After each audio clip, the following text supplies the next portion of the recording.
भारतपुर गांव छोटा था, लेकिन वहां के लोगों के दिल बड़े थे। हरे भरे खेत, पीपल के पेड़ की ठंडी छाव और नदी का मीठा पानी सब मिलकर उसे किसी चित्रकार की बनाई पेंटिंग जैसा सुंदर बनाते थे।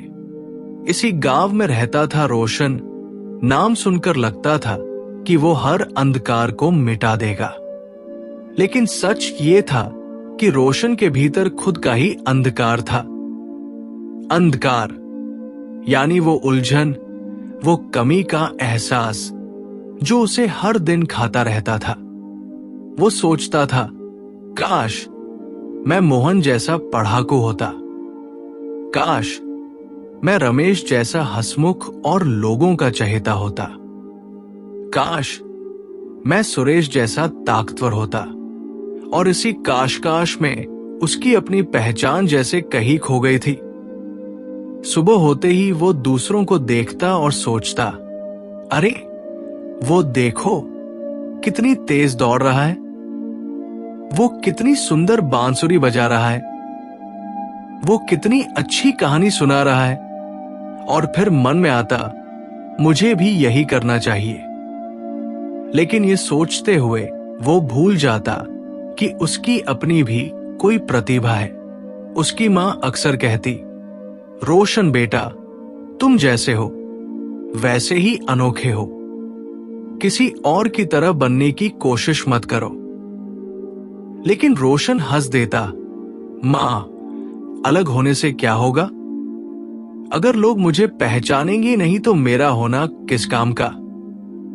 दिन ऐसे ही बीतते गए, लेकिन अंदर का खालीपन बढ़ता गया। एक दिन गांव में खबर फैली, गौतम बुद्ध भारतपुर आ रहे हैं। जैसे ही ये बात फैली, हवा में ही उत्साह भर गया। लोग कहने लगे, भगवान के दर्शन होंगे, उनके वचनों से जीवन का मार्ग मिलेगा। बच्चे, बूढ़े, जवान, सब में जोश था। रोशन ने भी सुना, लेकिन उसके मन में अजीब सा डर था। सोचने लगा, क्या मैं बुद्ध से पूछ पाऊंगा कि मैं इतना अधूरा क्यों महसूस करता हूं? क्या मैं पूछ पाऊंगा कि क्यों मैं खुद को वैसे नहीं देख पाता जैसे हूं? वो दिन आ गया।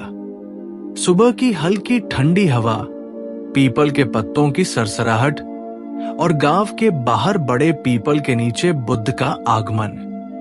वो दृश्य देखने लायक था।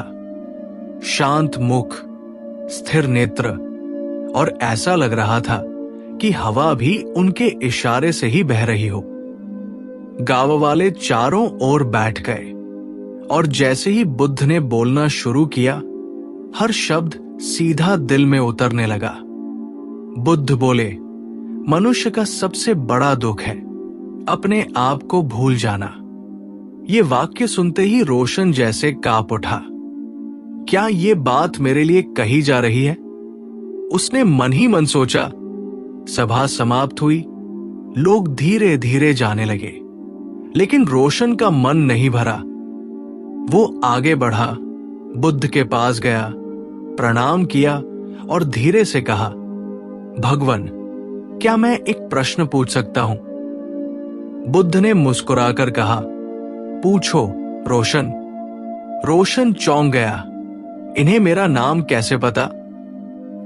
लेकिन उसने चुपचाप प्रश्न पूछा, भगवन, मैं हमेशा दूसरों जैसा बनने की कोशिश करता हूं, और जब मैं उनकी तरह नहीं बन पाता तो अंदर से टूट जाता हूं। क्यों मैं ऐसा करता हूं? क्यों मैं खुद को वैसे स्वीकार नहीं कर पाता जैसे हूं? उसकी आंखें नम हो गई और आवाज कांपने लगी। बुद्ध ने गहरी नजर से उसे देखा, जैसे वे उसकी आत्मा में झांक रहे हों। फिर बोले, रोशन, क्या तुमने कभी देखा है कि ये आकाश हर तारे को चमकने देता है, लेकिन सूरज कभी चांद बनने की कोशिश नहीं करता, और चांद कभी सूरज नहीं बनता। फूल अपनी खुशबू देता है, पक्षी अपना गीत गाता है, वे कभी एक दूसरे की नकल नहीं करते। तो फिर तुम क्यों कर रहे हो? रोशन थोड़ा झेम गया, लेकिन भगवन, अगर मैं किसी से सीखना चाहूं तो क्या वो गलत है? नहीं, सीखना गलत नहीं है। बुद्ध की आवाज में दृढ़ता थी। सीखना तुम्हें और बेहतर बनाता है, लेकिन अंधी नकल करना तुम्हें अपनी पहचान से दूर कर देता है। तुम जैसे हो वैसे अनोखे हो, और याद रखो, इस पूरी दुनिया में तुम्हारे जैसा दूसरा कोई नहीं है। बुद्ध ने आगे कहा, अगर तुमने अपना जीवन दूसरों की तरह बनने में बिताया तो अंत में तुम अपनी असली पहचान खो दोगे, और ये सबसे बड़ा नुकसान होगा। ये सुनते ही रोशन के अंदर जैसे कोई भारी पत्थर हट गया। उसकी आंखों से आंसू बह निकले, लेकिन होठों पर मुस्कान थी, जैसे उसने पहली बार खुद को देख लिया हो। बुद्ध की बात सुनकर रोशन की आंखों से आंसू रुकने का नाम नहीं ले रहे थे। वो कुछ कहना चाहता था, लेकिन शब्द गले में अटक गए। बुद्ध ने उसकी ओर देखा और धीमे स्वर में कहा, रोशन, तुम्हारे भीतर एक दीपक है जो तुम्हें रोशनी दे सकता है, लेकिन तुम उसे जलाने के बजाय हमेशा दूसरों के दीपक के नीचे बैठने की कोशिश करते हो। बताओ, जब तुम्हारे पास अपना प्रकाश है तो तुम क्यों किसी और की रोशनी में जी रहे हो? रोशन ने कांपते हुए कहा, भगवन, मुझे डर लगता है। डर कि अगर मैं अपने जैसा बनूं तो लोग मुझे स्वीकार नहीं करेंगे। बुद्ध मुस्कुराए, जो लोग तुम्हें तुम्हारे रूप में स्वीकार नहीं कर सकते, वे लोग तुम्हारे जीवन के साथी नहीं, बल्कि तुम्हारे आत्मविश्वास के चोर हैं। और सुनो रोशन, जो व्यक्ति अपने डर के कारण अपनी पहचान खो देता है, वो संसार में कुछ भी पाले, लेकिन भीतर से हमेशा खाली रहता है। रोशन ध्यान से सुन रहा था। बुद्ध ने आगे कहा, एक बार की बात है, एक हंस और एक मोर नदी किनारे मिले। मोर ने हंस से कहा, तुम कितने सुंदर सफेद हो, तुम्हारे पंख कितने साफ हैं। काश मैं भी तुम्हारे जैसा होता। हंस ने कहा, अरे, मैं तो सोचता हूं काश मैं तुम्हारे जैसा रंगीन और सुंदर पंखों वाला होता। दोनों ने एक दूसरे की सुंदरता की चाह में अपना जीवन दुख में गुजार दिया, लेकिन वे भूल गए कि जो उन्हें मिला है वो किसी और के पास नहीं है। रोशन, यही गलती तुम कर रहे हो। रोशन चुप था। वो महसूस कर रहा था कि उसके मन की दीवारें टूट रही है। बुद्ध ने कहा, जब तुम दूसरों की तरह बनने की कोशिश करते हो तो तुम एक नकल बन जाते हो, और नकल कभी असली नहीं होती। तुम्हारे भीतर जो प्रतिभा है वो सिर्फ तुम्हारे लिए बनी है। जैसे हर बीज से अलग पौधा निकलता है, वैसे ही हर इंसान का अपना रास्ता है। रोशन ने पूछा, तो मैं कैसे जानूं कि मेरी पहचान क्या है? बुद्ध ने उत्तर दिया, पहले ये जानना छोड़ दो कि लोग तुमसे क्या चाहते हैं, और ये देखो कि तुम्हारा हृदय किस काम में खिल उठता है। किस काम को करते समय तुम समय भूल जाते हो? कौन सा काम तुम्हें थका नहीं देता बल्कि और ऊर्जा देता है? वही तुम्हारी पहचान है। उन्होंने एक गहरी सांस ली और कहा, रोशन, कल सुबह सूर्योदय से पहले नदी किनारे आना, मैं तुम्हें तुम्हारा उत्तर दूंगा। उस रात रोशन को नींद नहीं आई। वो सोचता रहा, क्या सच में मेरे अंदर भी कोई विशेषता है? क्या मैं भी बिना किसी की नकल किए अपनी तरह चमक सकता हूं? सुबह वो समय से पहले ही नदी किनारे पहुंच गया। आसमान में हल्की लालिमा थी और पक्षियों की चहचहाहट शुरू हो चुकी थी। बुद्ध पहले से वहां बैठे थे। उन्होंने कहा, आओ रोशन, इस पानी में अपना चेहरा देखो। रोशन ने झुककर पानी में देखा।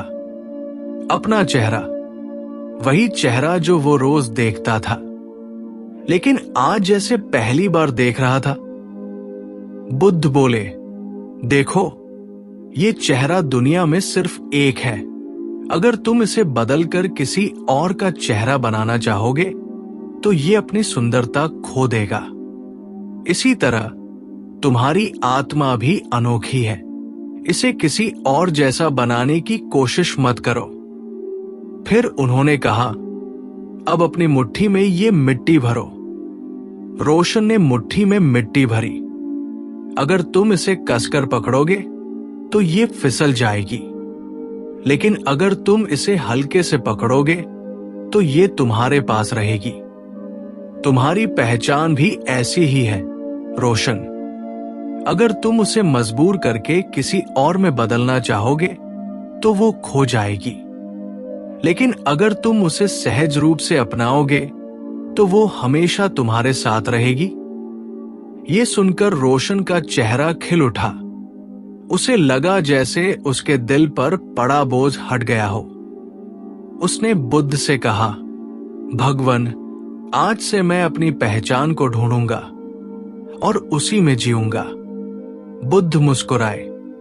याद रखना रोशन, जब तुम अपने असली स्वरूप में जीते हो तो दुनिया खुद तुम्हें पहचानती है।